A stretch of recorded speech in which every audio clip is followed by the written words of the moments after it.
ਵਾਹਿਗੁਰੂ ਜੀ ਕਾ ਖਾਲਸਾ ਵਾਹਿਗੁਰੂ ਜੀ ਕੀ ਫਤਿਹ। ਸਤਨਾਮ ਸ੍ਰੀ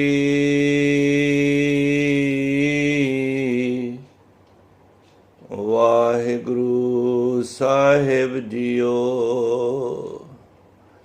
ਇੱਕ ਓੰਕਾਰ ਸਤਨਾਮ ਕਰਤਾ ਪੁਰਖ ਨਿਰਭਉ ਨਿਰਵੈਰ ਅਕਾਲ ਮੂਰਤ ਆਜੂਨੀ ਸੈਭੰ ਗੁਰ ਪ੍ਰਸਾਦ। कोट पराध हमारे खंडो अनक विधि समझावो। हम अज्ञान अल्प मत थोड़ी तुम आपन बिरद रखाओ। तुमरी शरण तुम्हारी आशा तुम ही सजन सुहेले। राखो राखण हार दयाला नानक करके गोले। जी राखो राखण हार दयाला नानक करके गोले। वाहिगुरु जी का खालसा वाहिगुरु जी की फतेह। परम सत्कारयोग गुरु प्यारी गुरु रूप साध संगत जी हो। आप सारे ਵੱਡੇ ਭਾਗਾਂ ਵਾਲੇ ਹੋ ਜੋ ਰੋਜ਼ਾਨਾ ਅੰਮ੍ਰਿਤ ਵੇਲੇ ਜਾਗ ਕੇ ਸਤਿਗੁਰਾਂ ਦੀ ਅੰਮ੍ਰਿਤਮਈ ਬਾਣੀ ਦੇ ਨਾਲ ਜੁੜ ਕੇ ਆਪਣੇ ਜੀਵਨ ਦੇ ਮਨੋਰਥ ਨੂੰ ਸਫਲਾ ਬਣਾ ਰਹੇ ਹੋ। ਇਹ ਸੋਹਣੇ ਤੇ ਉੱਚੇ ਭਾਗਾਂ ਦੀ ਨਿਸ਼ਾਨੀ ਹੈ। ਜਿਸ ਨੂੰ ਲਾਏ ਲਏ ਸੋ ਲਾਗੈ। ਜਿਸ ਨੂੰ ਪਰਮਾਤਮਾ ਆਪਣੇ ਨਾਮ ਦੇ ਨਾਲ ਲਾਉਂਦਾ ਹੈ ਉਹਨੂੰ ਅੰਮ੍ਰਿਤ ਵੇਲਾ ਤੇ ਅੰਮ੍ਰਿਤ ਬਾਣੀ ਦੇ ਨਾਲ ਜੋੜ ਦਿੰਦਾ ਹੈ। ਸੋ ਵੱਡੇ ਭਾਗਾਂ ਵਾਲੇ ਹੋ। ਆਓ ਚੱਲ ਰਹੀ ਲੜੀਵਾਰ ਜੋ ਜਪਜੀ ਸਾਹਿਬ ਦੀ ਵਿਚਾਰ ਹੈ, ਮਿਲ ਬੈਠ ਕੇ ਅਸੀਂ 29 ਪੌੜੀਆਂ ਦੀ ਸਾਂਝ ਕੀਤੀ ਸੀ। ਅੱਜ 30ਵੀਂ ਪੌੜੀ ਦੀ ਅਸੀਂ ਵਿਚਾਰ ਮਿਲ ਬੈਠ ਕੇ ਸਾਂਝ ਕਰਨੀ ਹੈ। ਸਤਿਗੁਰੂ ਮਿਹਰਾਮਤ ਭਰਿਆ ਹੱਥ ਰੱਖਣ, ਆਪਣੀ ਸੇਵਾ ਆਪਣੇ ਬੱਚੇ ਪਾਸੋਂ ਆਪ ਕਰਾਉਣ। ਸੋ ਮਨ ਬਿਰਤੀਆਂ ਨੂੰ ਇਕਾਗਰ ਕਰੀਏ ਔਰ ਪਿਆਰ ਦੇ ਨਾਲ ਕਹੀਏ ਸਤਨਾਮ ਸ੍ਰੀ ਵਾਹਿਗੁਰੂ। ਫੇਰ ਆਖੋ ਜੀ ਸਤਨਾਮ ਸ੍ਰੀ ਵਾਹਿਗੁਰੂ।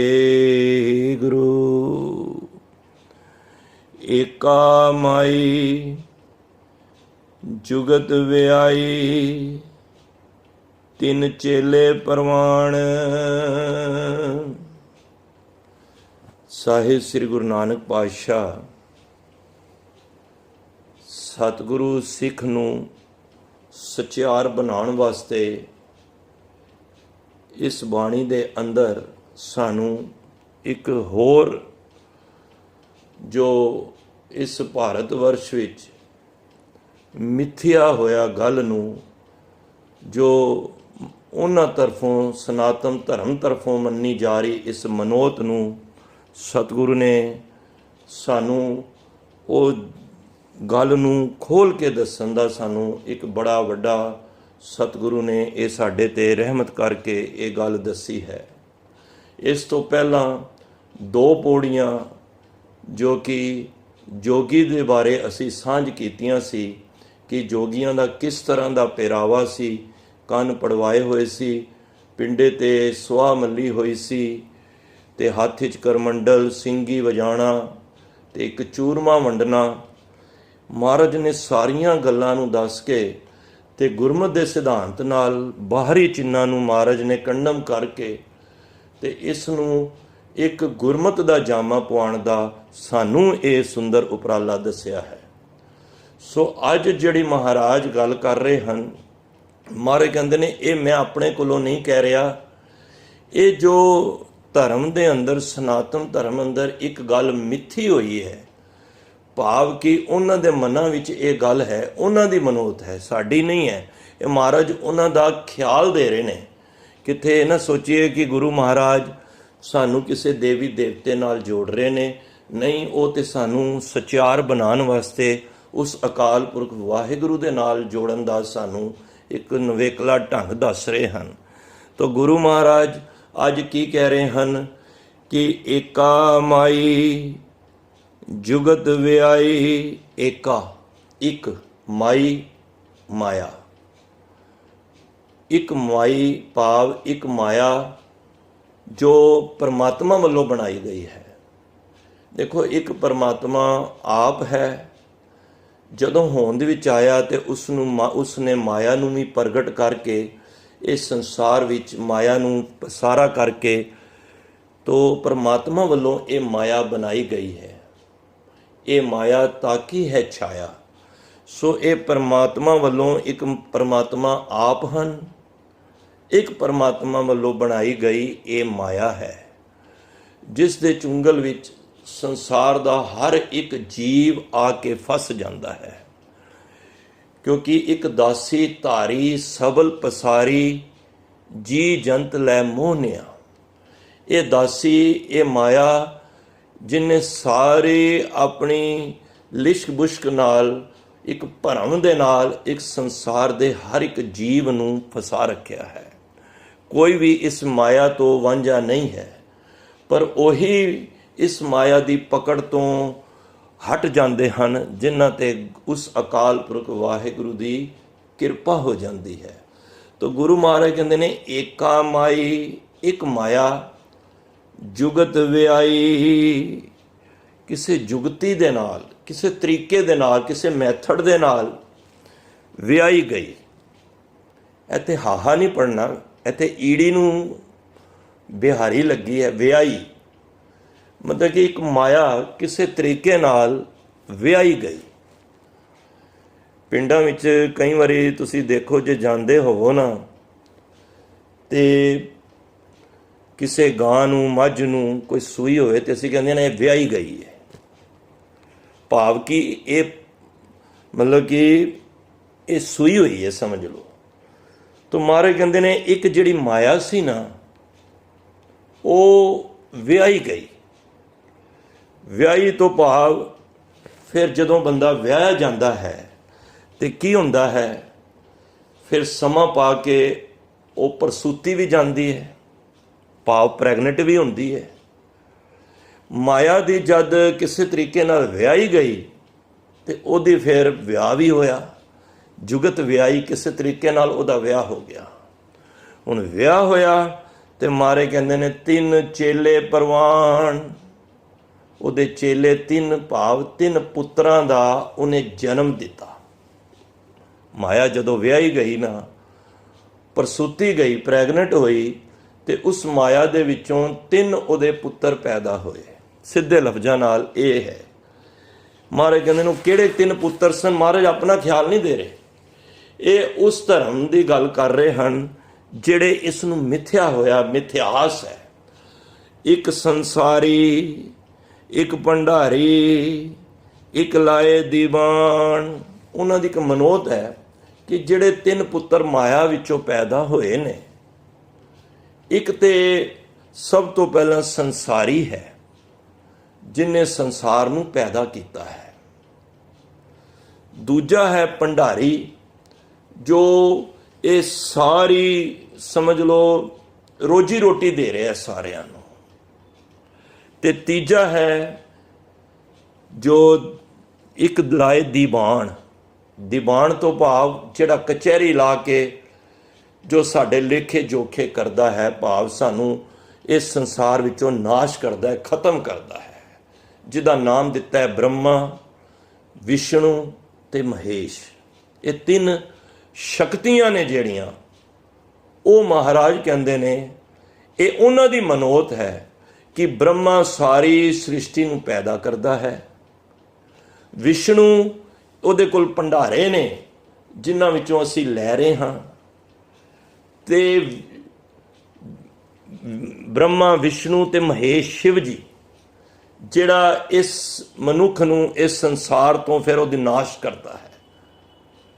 ਹੁਣ ਗੱਲ ਤੇ ਇੱਥੇ ਇਹ ਆ ਗਈ, ਜੇ ਤਿੰਨੋਂ ਇਹ ਕੰਮ ਕਰ ਰਹੇ ਨੇ ਤੇ ਪਰਮਾਤਮਾ ਦਾ ਫਿਰ ਕੀ ਕੰਮ ਹੈ ਇਹਦੇ ਵਿੱਚ? ਇਹਦੇ ਵਿੱਚ ਤੇ ਪਰਮਾਤਮਾ ਨੂੰ ਛੋਟਾ ਦਿਖਾਇਆ ਜਾ ਰਿਹਾ ਹੈ। ਮਹਾਰਾਜ ਕਹਿੰਦੇ ਨੇ ਇਹ ਸਭ ਕਿਸੇ ਦੇ ਹੱਥ ਕੁਝ ਵੀ ਨਹੀਂ ਹੈ। ਜੇ ਇਹ ਚਲਾ ਰਹੇ ਨੇ ਤੇ ਇਸ ਪੰਕਤੀ ਦੇ ਅਸੀਂ ਕੀ ਅਰਥ ਕਰਾਂਗੇ? ਦਾਤੇ ਦਾਤ ਰੱਖੀ ਹੱਥ ਆਪਣੇ, ਜਿਸ ਭਾਵੈ ਤਿਸ ਦੇ। ਦੇਖੋ ਇਹ ਲੋਕਾਂ ਦੀ ਮਨੋਤ ਹੈ। ਮਹਾਰਾਜ ਉਹਨਾਂ ਦੇ ਖਿਆਲ ਨੂੰ ਸਾਨੂੰ ਦੱਸ ਰਹੇ ਨੇ, ਕਿਉਂਕਿ ਕਿਸੇ ਦਾ ਉਦਾਹਰਣ ਦੇ ਕੇ ਹੀ ਤਾਂ ਹੀ ਸਾਨੂੰ ਪਤਾ ਲੱਗੇਗਾ ਕਿ ਸਾਨੂੰ ਗੁਰੂ ਸਾਹਿਬ ਕੀ ਸਮਝਾਉਣਾ ਚਾਹ ਰਹੇ। ਦੇਖੋ ਮਹਾਰਾਜ ਨਿੰਦਾ ਨਹੀਂ ਕਰ ਰਹੇ ਕਿਸੇ ਧਰਮ ਦੀ। ਨਿੰਦਾ ਉਹ ਹੁੰਦੀ ਹੈ ਜਿਹੜਾ ਫੁੱਲ ਨੂੰ ਕੰਡਾ ਕਵੇ, ਤੇ ਜੇ ਕੰਡੇ ਨੂੰ ਕੋਈ ਫੁੱਲ ਕਵੇ ਉਹ ਵੀ ਨਿੰਦਾ ਹੈ। ਤਾਂ ਮਹਾਰਾਜ ਤੇ ਜਿਹੜੀ ਚੀਜ਼ ਗੱਲ ਹੈ, ਜਿਹੜੀ ਦੱਸ ਰਹੇ ਨੇ ਮਹਾਰਾਜ, ਜੋ ਚੀਜ਼ ਹੈ, ਜੋ ਕੰਡਾ ਹੈ, ਉਹਨੂੰ ਕੰਡਾ ਹੀ ਤੇ ਕਹਿਣਗੇ। ਜੇ ਫੁੱਲ ਕਹਿਣਗੇ ਉਹ ਨਿੰਦਾ ਹੈ। ਤਾਂ ਮਹਾਰਾਜ ਇੱਥੇ ਇਹ ਸਮਝਾਉਣਾ ਕਰ ਰਹੇ ਨੇ ਕਿ ਭਾਈ ਉਹ ਲੋਕ ਸਮਝਦੇ ਨੇ ਕਿ ਤਿੰਨ ਸ਼ਕਤੀਆਂ ਨੇ, ਬ੍ਰਹਮਾ ਵਿਸ਼ਨੂੰ ਤੇ ਮਹੇਸ਼। ਤਾਂ ਹੀ ਮੈਂ ਕਈ ਵਾਰੀ ਦੇਖਣਾ, ਇਤਿਹਾਸ ਪੜ੍ਹੀ ਦੇਣਾ, ਜਦੋਂ ਬ੍ਰਹਮਾ ਦਾ ਕੋਈ ਮੰਦਰ ਹੀ ਨਹੀਂ ਪੂਰੇ ਹਿੰਦੁਸਤਾਨ ਹੀ ਸ਼ਾਇਦ ਇੱਕੋ ਹੀ ਮੰਦਰ ਹੈ।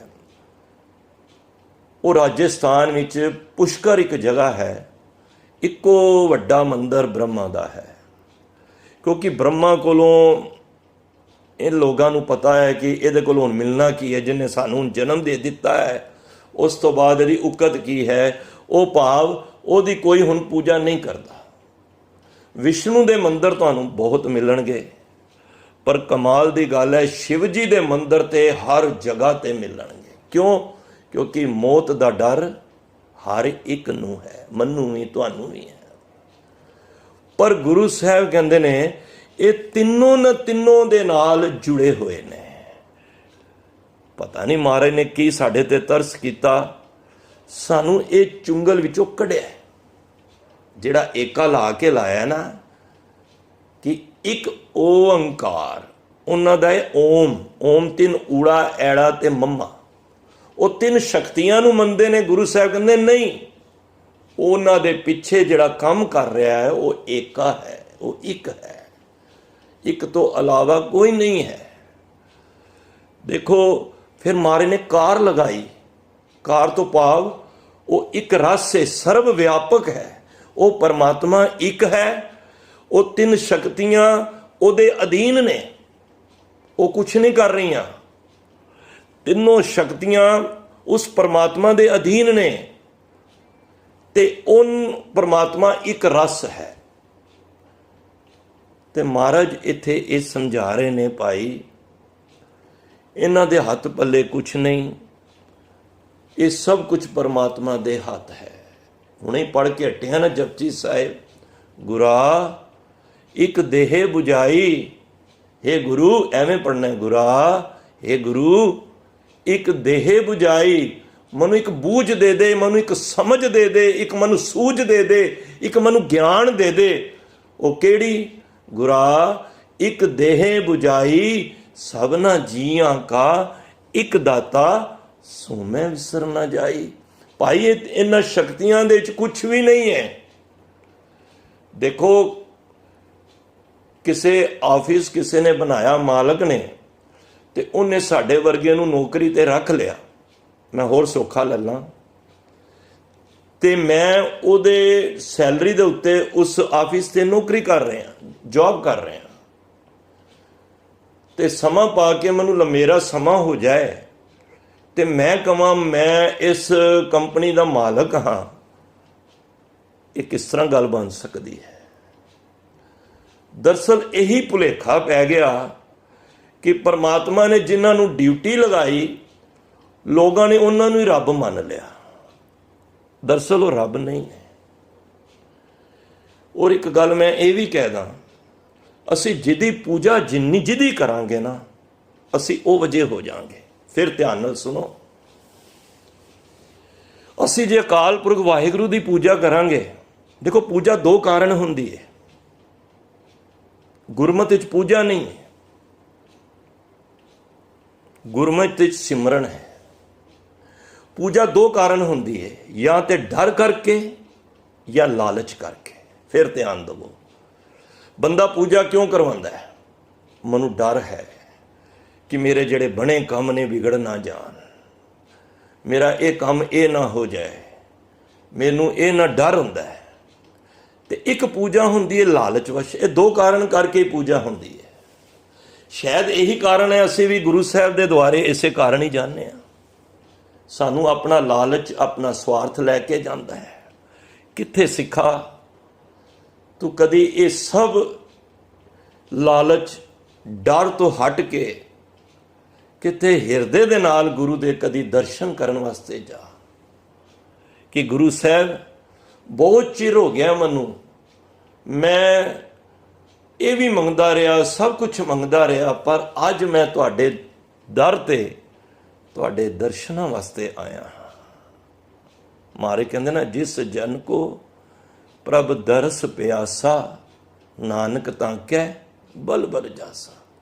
ਫਿਰ ਤੇਰੇ ਅੰਦਰ ਕੋਈ ਲਾਲਚ ਨਾ ਹੋਵੇ, ਡਰ ਨਾ ਹੋਵੇ। ਕਿਉਂ? ਡਰ ਤੈਨੂੰ ਮੌਤ ਦਾ ਹੈ, ਪਰ ਜਦੋਂ ਤੂੰ ਗੁਰੂ ਦੇ ਨੇੜੇ ਹੋਏਗਾ ਤੇਰਾ ਇਹ ਮੌਤ ਦਾ ਖੌਫ ਵੀ ਖਤਮ ਹੋ ਜਾਏਗਾ। ਕਿਉਂਕਿ ਜਿੰਨੀਆਂ ਸ਼ਕਤੀਆਂ ਨੇ ਨਾ, ਇਹ ਆਪਣੇ ਨਾਲ ਜੋੜ ਕੇ ਤੇ ਡਰਾਵਾ ਪੈਦਾ ਕਰਦੀਆਂ ਸਨ। ਗੁਰੂ ਸਾਹਿਬ ਨੇ ਦੇਖਿਆ ਜਦ ਸੰਸਾਰ ਵਿੱਚ ਆ ਕੇ ਇਹ ਰਿੱਧੀਆਂ ਸਿੱਧੀਆਂ ਦਾ ਭਰਪੂਰ ਫਾਇਦਾ ਉਠਾ ਰਹੇ ਨੇ, ਭੋਲੀ ਭਾਲੀ ਸੰਗਤ ਦਾ। ਜਿਵੇਂ ਸਿੱਧ ਲੋਕ ਹੁਣੇ ਪੜ੍ਹ ਕੇ ਆਏ ਆ, ਜੋਗੀ ਲੋਕ, ਖੜੇ ਖੜੇ ਬੰਦੇ ਨੂੰ ਉਡਾ ਦੇਣਾ, ਧਰਤੀ ਤੋਂ ਉੱਤੇ ਚੁੱਕ ਦੇਣਾ, ਉਹਨੂੰ ਛੋਟਾ ਕਰ ਦੇਣਾ, ਉਹਨੂੰ ਵੱਡਾ ਕਰ ਦੇਣਾ। ਉਹ ਰਿੱਧੀਆਂ ਸਿੱਧੀਆਂ ਦੇ ਨਾਲ, ਮਾਰੇ ਕਹਿੰਦੇ ਰਿੱਧ ਸਿੱਧ ਅਵਰਾ ਸਾਧ, ਇਹ ਤੇ ਪਰਮਾਤਮਾ ਤੋਂ ਤੋੜਨ ਵਾਲੇ ਸਵਾਦ ਨੇ। ਗੁਰੂ ਸਾਹਿਬ ਨੇ ਕੋਈ ਰਿੱਧੀਆਂ ਸਿੱਧੀਆਂ ਨਾਲ ਨਹੀਂ ਜੋੜਿਆ ਸਾਨੂੰ, ਕਿਉਂਕਿ ਉਹ ਭਰਮਾਂ ਵਿੱਚ ਪਾ ਕੇ, ਜਿੱਥੇ ਆਪ ਭੈੜੇ ਕੰਮਾਂ ਵਿੱਚ ਪਏ ਸਨ, ਉਸੇ ਤਰ੍ਹਾਂ ਉਹ ਕੁਰਾਹੇ ਪਾਏ, ਸੰਗਤਾਂ ਨੂੰ ਵੀ ਉਸੇ ਤਰ੍ਹਾਂ ਪਾ ਰਹੇ ਸਨ। ਆਪ ਨਾਥ ਨਾਥੀ ਜਾਂ ਕੀ। ਮਾਰੇ ਕਹਿੰਦੇ ਨਾਥ ਉਹ ਨਹੀਂ, ਤੁਹਾਡੇ ਨਾਥ ਨਾ ਮੰਨੋ, ਜਿਹੜਾ ਤੁਸੀਂ ਜੋਗੀਆਂ ਦਾ ਵੱਡਾ ਜੋਗੀ ਉਹ ਨਾਥ ਨਹੀਂ। ਮਾਰੇ ਕਹਿੰਦੇ ਨੇ ਸਭ ਤੋਂ ਵੱਡਾ ਨਾਥ ਉਹ ਪਰਮਾਤਮਾ ਹੈ। ਅਸੀਂ ਜਿਹਦੀ ਪੂਜਾ ਜਿਹੜੀ ਕਰਾਂਗੇ ਅਸੀਂ ਉਹ ਵਜੇ ਹੋ ਜਾਵਾਂਗੇ। ਤੋ ਮਹਾਰਾਜ ਨੇ, ਮੈਂ ਇੱਕ ਸ਼ਬਦ ਪੜ੍ਹ ਰਿਹਾ ਸੀ ਕੱਲ ਗੁਰੂ ਗ੍ਰੰਥ ਸਾਹਿਬ ਵਿੱਚੋਂ, ਬੜਾ ਬਾ ਕਮਾਲ ਸ਼ਬਦ ਹੈ। ਉਹ ਇਸ ਪੌੜੀ ਦੀ ਵਿਚਾਰ ਬੜੇ ਹੋਰ ਸੌਖੇ ਢੰਗ ਨਾਲ ਕਰ ਦੇਗਾ। ਉਹ ਭਾਈ, ਜੇ ਅਸੀਂ ਸੰਸਾਰ ਦੇ ਵਿੱਚ ਆਏ ਹਾਂ ਤੇ ਅਸੀਂ ਸੱਚ ਦੇ ਨਾਲ ਜੁੜਨਾ ਹੈ, ਤੇ ਜੇ ਸੱਚ ਨਾਲ ਜੁੜਾਂਗੇ ਤੇ ਅਸੀਂ ਵੀ ਸੱਚ ਹੋ ਜਾਵਾਂਗੇ। ਜੇ ਝੂਠ ਨਾਲ ਜੁੜਾਂਗੇ ਅਸੀਂ ਵੀ ਝੂਠ ਹੋ ਜਾਵਾਂਗੇ। ਤੋ ਭਗਤ ਨਾਮਦੇਵ ਜੀ ਇੱਕ ਬੜੇ ਕ੍ਰਾਂਤੀਕਾਰੀ ਭਗਤ ਹੋਏ ਨੇ। ਕਿੰਨੀਆਂ ਉਹਨਾਂ ਨੂੰ ਇਹ ਸ਼ਬਦ, ਮੈਂ ਸੋਚ ਰਿਹਾ ਹਾਂ ਕਿ ਇਹ ਸ਼ਬਦ ਉਚਾਰਨ ਵਕਤ ਉਸ ਵੇਲੇ ਦੀਆਂ ਜਿਹੜੀਆਂ ਕਰਮ ਕਾਂਡ ਹੋ ਰਹੇ ਸਨ, ਅੰਧ ਵਿਸ਼ਵਾਸ, ਭਰਮ, ਉਹਦੇ ਚਲਦੇ ਵਿੱਚ ਨਾਮਦੇਵ ਜੀ ਨੇ ਜਿਹੜਾ ਸ਼ਬਦ ਉਚਾਰਿਆ, ਇਹ ਬਾ ਕਮਾਲ ਹੈ। ਕਿਉਂਕਿ ਕਿਸੇ ਗੱਲ ਨੂੰ ਕਹਿਣਾ, ਔਰ ਜਿਸ ਧਰਮ ਵਿੱਚ ਰਹਿ ਕੇ, ਅੱਜ ਪਤਾ ਨਹੀਂ ਸਾਡੇ ਗੁਰਦੁਆਰਿਆਂ ਵਿੱਚ ਵੀ ਇਸ ਚੀਜ਼ਾਂ ਸਮਝਾਉਣੀਆਂ ਹੀ, ਅਸੀਂ ਸ਼ਬਦ ਤੋਂ ਪਾਸੇ ਹੀ ਹੋਈ ਜਾ ਰਹੇ ਹਾਂ ਕਿ ਭਾਈ ਸਾਹਿਬ ਨੂੰ ਇਸ ਤਰ੍ਹਾਂ ਦਾ ਕਹਿ ਰਹੇ ਨੇ, ਕਿਧਰੇ ਸਾਨੂੰ ਕੱਢ ਹੀ ਨਾ ਦੇਣ। ਨਹੀਂ ਸਾਧ ਸੰਗਤ, ਜੋ ਸੱਚ ਹੈ ਉਹ ਸੱਚ ਹੀ ਹੈ। ਕਾਹਨ ਸਿੰਘ ਜੀ ਨਾਭਾ ਹੋਏ ਨੇ, ਉਹਨਾਂ ਨੇ ਕਿਤਾਬ ਲਿਖੀ ਸੀ ਹਮ ਹਿੰਦੂ ਨਹੀਂ ਹੈ। ਉਸ ਦੇ ਉੱਤੇ ਇਤਨਾ ਬਵਾਲ ਖੜਾ ਹੋ ਗਿਆ, ਇੱਥੋਂ ਤੱਕ ਉਹਨਾਂ ਦੇ ਉੱਤੇ ਪਰਚੇ ਵੀ ਦਰਜ ਹੋ ਗਏ। ਪਰ ਕਾਹਨ ਸਿੰਘ ਜੀ ਨਾਭਾ ਪਿੱਛੇ ਨਹੀਂ ਹਟੇ। ਉਹਨਾਂ ਨੇ ਦਲੀਲ ਦੇ ਕੇ ਗੁਰੂ ਗ੍ਰੰਥ ਸਾਹਿਬ ਦੀ ਦੱਸ ਦਿੱਤਾ ਕਿ ਸਿੱਖ ਵੱਖਰੇ ਨੇ ਤੇ ਹਿੰਦੂ ਵੱਖਰੇ ਨੇ, ਮੁਸਲਮਾਨ ਵੱਖਰੇ ਨੇ। ਹੈ ਅਸੀਂ ਸਭ ਪਰਮਾਤਮਾ ਦੇ ਜੀਵ ਹਾਂ, ਪਰ ਜਦੋਂ ਸਾਡੀ ਸੰਸਕ੍ਰਿਤ ਕਹਿ ਲਓ, ਜਦੋਂ ਸਾਡੀ ਵਿਚਾਰਧਾਰਾ ਕਹਿ ਲਓ, ਅਸੀਂ ਵੱਖਰੇ ਹਾਂ। ਇੱਥੋਂ ਤੱਕ ਗਿਆਨੀ ਸਾਹਿਬ ਸਿੰਘ ਜੀ, ਜਿਨ੍ਹਾਂ ਦਾ ਟੀਕਾ ਹੈ, ਪੜ੍ਹਦੇ ਹੋ, ਜਿਹੜੇ 10 ਟੀਕੇ ਨੇ, ਹਿੰਦੂ ਘਰਾਣੇ ਵਿੱਚ ਸਨ। ਮੈਂ ਕੱਲ ਉਹਨਾਂ ਦੇ ਵਿਚਾਰ ਵਿੱਚੋਂ ਹੀ, ਨਾਮਦੇਵ ਜੀ ਦਾ ਸ਼ਬਦ, ਉਹਨਾਂ ਦੀ ਵਿਆਖਿਆ ਵਿੱਚੋਂ ਹੀ ਮੈਂ ਆਪ ਜੀ ਨਾਲ ਸਾਂਝ ਕਰਨ ਲੱਗਾ ਹਾਂ। ਔਰ ਆਪ ਹਿੰਦੂ ਪਰਿਵਾਰ ਹੀ ਸੀ, ਕੀ ਪਤਾ ਉਹਨਾਂ ਦਾ ਸਾਰਾ ਵੱਡਾ ਪਰਿਵਾਰ, ਵੱਡੇ ਵਡੇਰੇ ਸਾਹਿਬ ਸਿੰਘ ਜੀ ਦੇ ਇਹ ਕਰਮ ਕਾਂਡ ਕਰਦੇ ਹੋਣਗੇ, ਪਰ ਉਹਨਾਂ ਨੇ ਪਰਵਾਹ ਨਹੀਂ ਕੀਤੀ, ਕਿਉਂਕਿ ਸੱਚ ਹੈ ਨਾ ਜਿਹੜੀ, ਸੱਚ ਫਿਰ ਉਸ ਕਾਹਨ ਸਿੰਘ ਜੀ ਨਾਭਾ ਨੂੰ ਵੀ ਭਰੀ ਕੋਟ ਦੇ ਅੰਦਰ ਉਹਨਾਂ ਨੇ ਸਿੱਧ ਕੀਤਾ ਤੇ ਬਰੀ ਹੋ ਗਏ। ਉਹ ਵੀ ਲੋਕ ਮੰਨ ਗਏ ਕਿ ਇਹ ਗੁਰਬਾਣੀ ਸੱਚ ਕਹਿ ਰਹੀ ਹੈ। गुरबाणी इस जग में चानन कर्म वसे मने आए। तो एक शब्द है भगत नामदेव जी का, कहते ने हों तो एक रमैया ले हो। मैं तो सिर्फ हूँ किसी का नाम नहीं लैंदा, मैं तो उस रमे हुए राम का नाम लैना वा। राम केड़ा जिहड़ा घट घट में हर जू बस है, संतन के हो पुकार। मैं उस रमैये का हुण एक ओदा ही नाम लैना, हुण मैं दा नहीं लैंदा। आन देव बदलाव न देहो।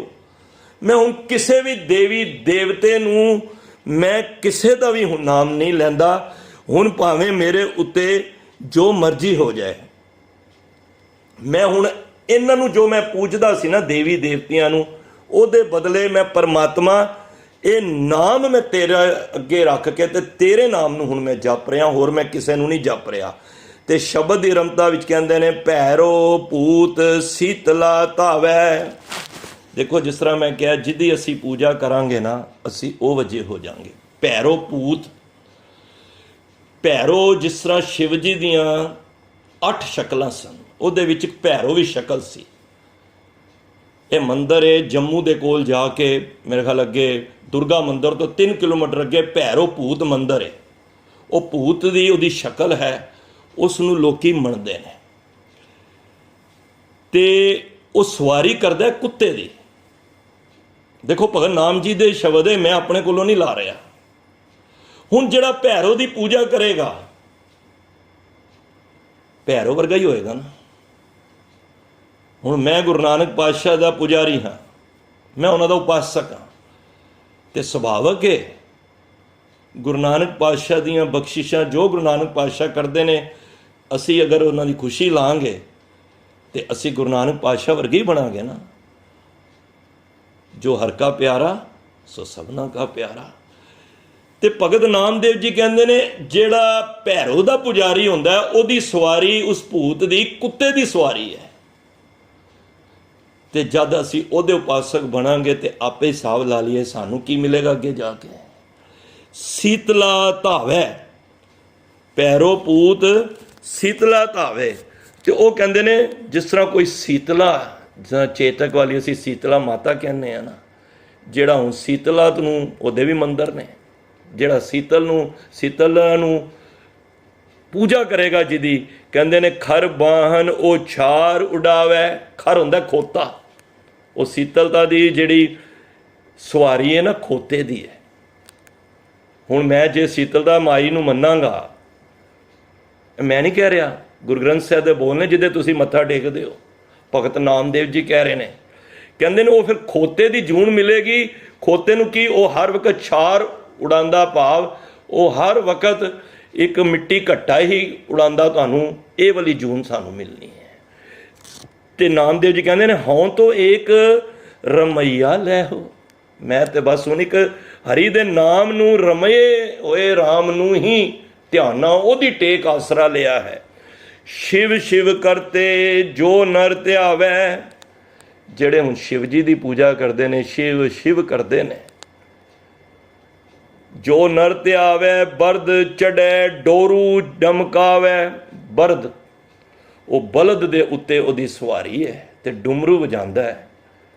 भगत नामदेव जी कहते हैं कि जिहड़ा शिव शिव करेगा तो उन्होंने बलद दी जूनी मिलनी है ना। यह देखो महामाई की पूजा करे, जिहड़ा पार्वती की पूजा, माँ माई की है पार्वती, माँ माई की पूजा करे नर सै नार होए उतरै। वो सिर्फ नर तो उन्होंने अगला और जन्म औरत का ही मिल सकता, होर इस तो उत्ते नहीं कुछ मिलेगा। भगत नामदेव जी तुसी कहना की चाहते हो? कहते तू कईयत ही आद भवानी, मुक्त की बरिया कहाँ छुपानी। हे भवानी सब दा मुड तू खवानी पई है, मुक्त की बरिया कहाँ छुपानी। ਆਪ ਤੂੰ ਮੁਕਤੀ ਤੋਂ, ਕੋਈ ਤੇਰੇ ਕੋਲੋਂ ਮੁਕਤੀ ਲੈਣ ਆਂਦਾ, ਤੂੰ ਛੁਪਾ ਦੇਣੀ ਹੈ ਗੱਲ ਨੂੰ, ਆਪ ਤੂੰ ਉਹਨਾਂ ਨੂੰ ਮੁਕਤ ਕਰ ਨਹੀਂ ਰਹੀ। ਜੇ ਆਪ ਮੁਕਤ ਨਹੀਂ ਤੇ ਦੂਜਿਆਂ ਨੂੰ ਕਿਵੇਂ ਮੁਕਤ ਕਰੇਂਗੀ? ਤੇ ਅਖੀਰ ਵਿੱਚ ਕਹਿੰਦੇ ਨੇ ਗੁਰਮਤਿ ਰਾਮ ਨਾਮ ਗੋਹ ਮੀਤਾ। ਕਹਿੰਦੇ ਨੇ ਭਗਤ ਨਾਮਦੇਵ ਜੀ, ਮੈਂ ਗੁਰੂ ਦੀ ਮੱਤ ਲੈ ਕੇ ਨਾ ਉਸ ਰਾਮ ਦੇ ਨਾਮ ਦੀ ਪਕੜ ਕਰ ਲਈ ਹੈ। ਪਰਨਵੇਂ ਨਾਮਾ ਇਹੋ ਕਹੈ ਗੀਤਾ। ਕਹਿੰਦੇ ਨੇ ਨਾਮਾ ਜੀ, ਕਹਿੰਦੇ ਨੇ ਮੈਂ ਪਰਮਾਤਮਾ ਤੇਰੇ ਅੱਗੇ ਬੇਨਤੀ ਕਰਨਾ ਵਾਂ ਕਿ ਇਹ ਜੋ ਸਿੱਖਿਆ ਹੈ ਗੀਤਾ ਵੀ ਇਹੀ ਆਖਦੀ ਹੈ। ਦੇਖੋ ਜਿਹੜਾ ਗੀਤਾ ਗ੍ਰੰਥ ਹੈ ਨਾ, ਉਹਦੇ ਵਿੱਚ ਇਹੀ ਗੱਲ ਕਹੀ ਹੋਈ ਹੈ। ਅਸੀਂ ਕੀ ਹਾਂ? ਅਸੀਂ ਸਰੀਰਾਂ ਨਾਲ ਜੁੜ ਕੇ, ਕੋਈ ਫਲਾਣਾ ਬਾਬਾ ਜੀ, ਕੋਈ ਸਾਡੇ ਫਲਾਣੇ ਮਹਾਂਪੁਰਖ। ਇੱਕ ਤੇ ਮੈਂ ਅੱਜ ਇਹ ਵੀ ਗੱਲ ਇੱਥੇ ਕਹਾਂਗਾ, ਕਦੀ ਕਿਸੇ ਨੂੰ ਮਹਾਂਪੁਰਖ ਨਾ ਕਿਹਾ ਕਰੋ। ਦੇਖੋ ਮਹਾਂਪੁਰਖ ਕੋਈ ਵੀ ਨਹੀਂ ਹੈ। ਰੋਜ਼ ਪੜ੍ਹਨੇ ਆ ਬਾਣੀ 'ਚ, ਇਹ ਬਾਣੀ ਮਹਾਂਪੁਰਖ ਕੀ ਨਿਜ ਘਰ ਵਾਸਾ ਹੋਏ। ਅਸੀਂ ਜਣੇ ਖਣੇ ਨੂੰ ਜੀ ਫਲਾਣੇ ਮਹਾਂਪੁਰਖ ਕੋਲ ਜਾ ਰਹੇ ਹਾਂ, ਫਲਾਣੇ ਮਹਾਂਪੁਰਖ ਕੋਲ ਜਾ ਰਹੇ ਹਾਂ। ਇਹ ਮਹਾਂਪੁਰਖ ਨੇ ਨਾ, ਜਿਹੜੇ ਪੁਰਖਾਂ ਦੇ ਵਿੱਚੋਂ ਵੱਡਾ ਪੁਰਖ ਹੈ, ਅਕਾਲ ਪੁਰਖ ਜਿਹੜਾ ਹੈ, ਉਹ ਸਿਰਫ ਉਹੀ ਮਹਾਂਪੁਰਖ ਹੈ, ਕੋਈ ਹੋਰ ਮਹਾਂਪੁਰਖ ਨਹੀਂ। ਇਹ ਬਾਣੀ ਉਹ ਮਹਾਂਪੁਰਖਾਂ ਦੀ ਹੈ ਤੇ ਅਸੀਂ ਮਹਾਂਪੁਰਖਾਂ ਨੂੰ ਹਰ ਇੱਕ ਦੇ ਨਾਲ ਜੋੜ ਲੈਂਦੇ ਹਾਂ।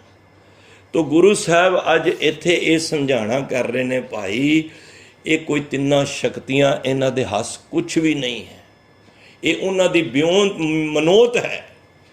ਇਹ ਤੇ ਅੰਤ ਸਮੇਂ ਆਪ ਫਾਂਸੀ ਗੱਲ ਦੀ ਫਾਈ ਵਿੱਚ ਪਏ ਨੇ। ਬ੍ਰਹਮ ਮਹੇਸ਼ਰ ਵਿਸ਼ਨ ਸੱਚੀਪਤ ਅੰਤ ਫਸੇ ਜਮ ਫਾਸ ਪਰੇਂਗੇ। ਇਹ ਖੁਦ ਹੀ ਜਮਾਂ ਦੀ ਫਾਈਆਂ ਵਿੱਚ ਪਏ ਨੇ। ਬ੍ਰਹਮਾ ਵਰਗੇ, ਵਿਸ਼ਨੂੰ ਵਰਗੇ, ਇੰਦਰ ਵਰਗੇ, ਇੰਦਰ ਦਾ ਪਤੀ ਸੱਚੀ ਦੇ, ਉਹ ਸਾਰੇ ਇਹਨਾਂ ਦੇ, ਜੇ ਸਾਰੇ ਹੀ ਇਹ ਫਾਈਆਂ ਵਿੱਚ ਪਏ ਨੇ, ਤੇ ਸਿੱਖਾ ਯਾਦ ਰੱਖੀ, ਜੇ ਤੂੰ ਇਹਨਾਂ ਦੀ ਪੂਜਾ ਕਰੇਂਗਾ ਤੇ ਤੂੰ ਵੀ ਜਮਾਂ ਦੀ ਫਾਈ ਵਿੱਚ ਪਏਗਾ। ਤੇ ਗੁਰੂ ਸਾਹਿਬ ਸਾਨੂੰ ਉਸ ਇੱਕ ਦੇ ਨਾਲ, ਮੈਂ ਅਕਸਰ ਕਹਿੰਦਾ ਵਾਂ, ਗੁਰੂ ਗ੍ਰੰਥ ਸਾਹਿਬ ਦੀ ਸਟੱਡੀ ਕਰਨ ਤੋਂ ਪਹਿਲਾਂ ਅਸੀਂ ਇੱਕ ਨੂੰ ਅਸੀਂ ਧਿਆਈਏ। ਇੱਕ ਦੀ ਜਦ ਅਸੀਂ ਡੈਫੀਨੇਸ਼ਨ ਸਹੀ ਸਮਝ ਜਾਵਾਂਗੇ ਨਾ, ਤੇ ਗੁਰੂ ਗ੍ਰੰਥ ਸਾਹਿਬ ਸਮਝਣ ਵਿੱਚ ਔਖਿਆਈ ਨਹੀਂ ਹੋਏਗੀ। ਦੇਖੋ ਗੱਲ ਇੱਕ ਦੀ ਹੋ ਰਹੀ ਹੈ, ਤੇ ਮਹਾਰਾਜ ਇੱਥੇ ਇਹੀ ਕਹਿ ਰਹੇ ਨੇ, ਏਕਾ ਮਾਈ, ਇੱਕ ਮਾਈ, ਇੱਕ ਮਾਤਾ, ਇੱਕ ਮਾਇਆ, ਜੁਗਤ ਵਿਆਹੀ, ਜੁਗਤੀ ਨਾਲ ਵਿਆਹੀ ਗਈ।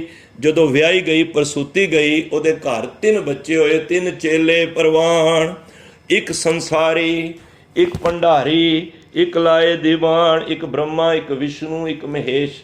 ਬ੍ਰਹਮਾ ਸ੍ਰਿਸ਼ਟੀ ਨੂੰ ਚਲਾ ਰਿਹਾ ਹੈ, ਵਿਸ਼ਨੂੰ ਇਹ ਸਾਰੇ ਭੰਡਾਰੇ, ਖਾਣ ਪੀਣ ਸਾਰਾ ਕੁਛ ਇਹ ਵਿਸ਼ਨੂੰ ਕਰ ਰਿਹਾ ਹੈ। ਤੇ ਸਮੇਟ ਜਿਹੜਾ ਰਿਹਾ ਦੀਵਾਨ ਕਚਹਿਰੀ ਲਾ ਕੇ ਬੈਠਾ ਹੈ, ਉਹ ਸ਼ਿਵ ਜੀ ਹੈ।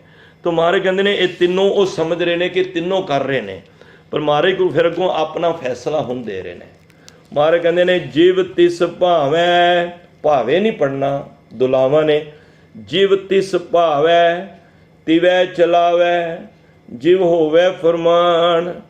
ਪਰ ਮਹਾਰਾਜ ਕਹਿੰਦੇ ਨੇ ਇਹ ਭੋਲਿਓ ਲੋਕੋ, ਜਿਵ ਤਿਸ ਭਾਵੈ, ਜਿਵੇਂ ਪਰਮਾਤਮਾ ਨੂੰ ਚੰਗਾ ਲੱਗਦਾ ਹੈ ਨਾ, ਤਿਵੇਂ ਚਲਾਵੇ। ਉਹ ਇਹਨਾਂ ਨੂੰ ਚਲਾ ਰਿਹਾ ਹੈ। ਦੱਸੋ ਹੁਣ ਇਹ ਤੇ ਸਭ ਕੁਝ ਪੁਤਲੀਆਂ ਨੇ। ਡੋਰੀ ਜਿਹੜੀ ਹੱਥ ਹੈ ਨਾ, ਉਹ ਪਰਮਾਤਮਾ ਦੇ ਹੱਥ ਹੈ। ਹੁਣ ਪਰਮਾਤਮਾ ਦੇ ਹੁਕਮ ਅਨੁਸਾਰ ਕੋਈ ਵੀ ਪੱਤਾ ਨਹੀਂ ਹਿਲ ਸਕਦਾ। ਸੂਰਜ ਦੀ ਕੀ ਜ਼ਰੂਰਤ ਹੈ, ਕੀ ਜੁਤ ਹੈ ਕਿ ਉਹ ਬਿਨਾਂ ਪਰਮਾਤਮਾ ਦੀ ਲਾਈਟ ਤੋਂ ਸਾਨੂੰ ਚਾਨਣਾ ਦੇ ਦੇਵੇ। ਇਹ ਪਰਮਾਤਮਾ ਬਖਸ਼ਿਸ਼ ਕਰਦਾ ਹੈ ਤੇ ਉਹ ਲਾਈਟ ਸਾਨੂੰ ਦਿੰਦਾ ਹੈ। ਜਿਵ ਤਿਸ ਭਾਵੈ, ਜਿਵੇਂ ਉਹਨੂੰ ਚੰਗਾ ਲੱਗਦਾ ਹੈ ਤਿਵੇਂ ਚਲਾਵੇ। ਮਹਾਰਾਜ ਕਹਿੰਦੇ ਇਹਨਾਂ ਦੇ ਹੱਥ ਕੁਛ ਵੀ ਨਹੀਂ ਹੈ, ਜਿਵੇਂ ਉਸ ਪਰਮਾਤਮਾ ਨੂੰ ਭਾਉਂਦਾ ਹੈ ਉਵੇਂ ਚਲਾ ਰਿਹਾ ਹੈ। ਜਿਵ ਹੋਵੇ ਫਰਮਾਨ, ਜਿਵੇਂ ਉਹਦਾ ਫਰਮਾਨ ਹੁਕਮ ਹੁੰਦਾ ਹੈ, ਆਰਡਰ ਹੁੰਦਾ ਹੈ, ਉਸੇ ਤਰ੍ਹਾਂ ਇਹ ਕਾਰ ਚਲਾ ਰਹੇ ਨੇ। ਹੁਣ ਜਿਹੜਾ ਬੰਦਾ ਆਰਡਰ ਕਰ ਰਿਹਾ ਤੇ ਹੁਕਮ ਤੇ ਉਹਦਾ ਹੀ ਹੈ। ਇਹਨਾਂ ਸਭ ਨੇ ਮਰ ਵੀ ਜਾਣਾ ਹੈ, ਇਹਨਾਂ ਨੇ ਜੂਨਾਂ ਵਿੱਚ ਵੀ ਆਉਣਾ ਹੈ, ਪਰ ਪਰਮਾਤਮਾ ਨਾ ਉਹ ਮਰੇ ਨਾ ਹੋਵੇ ਸੋ। ਨਾ ਉਹ ਪਰਮਾਤਮਾ ਨੇ, ਕਿਉਂਕਿ ਉਹਨੇ ਜਨਮ ਹੀ ਨਹੀਂ ਲਿਆ ਤੇ ਮੌਤ ਕਿਉਂ ਹੋਣੀ ਹੈ? ਮੌਤ ਉਹਦੀ ਹੁੰਦੀ ਹੈ ਜਿਹਨੇ ਜਨਮ ਲਿਆ, ਤੇ ਜਨਮ ਤੇ ਬ੍ਰਹਮਾ ਨੇ ਵੀ ਲਿਆ, ਜਨਮ ਵਿਸ਼ਨੂੰ ਨੇ ਲਿਆ, ਜਨਮ ਮਹੇਸ਼ ਨੇ ਵੀ ਲਿਆ। ਜਿਹੜਾ ਜਨਮ ਮਾਤਾ ਦੇ ਗਰਭ ਵਿੱਚੋਂ ਆਇਆ ਹੈ ਉਸ ਦੀ ਮੌਤ ਲਾਜ਼ਮੀ ਹੈ। ਤੋ ਪਰਮਾਤਮਾ ਕਿਸੇ ਵੀ ਮਾਤਾ ਦੇ ਗਰਭ ਵਿੱਚੋਂ ਨਹੀਂ ਆਇਆ, ਉਹ ਸੈਭੰਗ ਹੈ, ਆਪਣੇ ਆਪ ਤੋਂ ਪ੍ਰਕਾਸ਼ਮਾਨ ਹੈ। ਨਾ ਤਾਤਾ ਹੈ, ਨਾ ਮਾਤਾ ਹੈ, ਨਾ ਜਾਤਾ ਹੈ, ਨਾ ਪਾਤਾ ਹੈ। ਉਹਦੀ ਨਾ ਕੋਈ ਜਾਤ ਹੈ, ਨਾ ਬਾਤ ਹੈ, ਨਾ ਉਹਦੀ ਮਾਂ ਹੈ, ਨਾ ਪਿਓ ਹੈ। ਤੂੰ ਆਪੇ ਹੀ ਆਪ ਹੈ। ਉਹ ਆਪਣੇ ਆਪ ਤੋਂ ਪ੍ਰਗਟ ਹੋਇਆ ਹੈ। ਕਿਉਂਕਿ ਜੇ ਮਾਤਾ ਦੇ ਗਰਭ ਵਿੱਚੋਂ ਅਸੀਂ ਸਾਰੇ ਬਿੰਦੀ ਪੁੱਤਰ ਹਾਂ, ਪਰ ਪਰਮਾਤਮਾ ਨਾ ਨਾਦੀ ਪੁੱਤਰ ਨਾ ਬਿੰਦੀ, ਪਰਮਾਤਮਾ ਆਪਣੇ ਆਪ ਤੋਂ ਪ੍ਰਗਟ ਹੋਇਆ ਹੈ।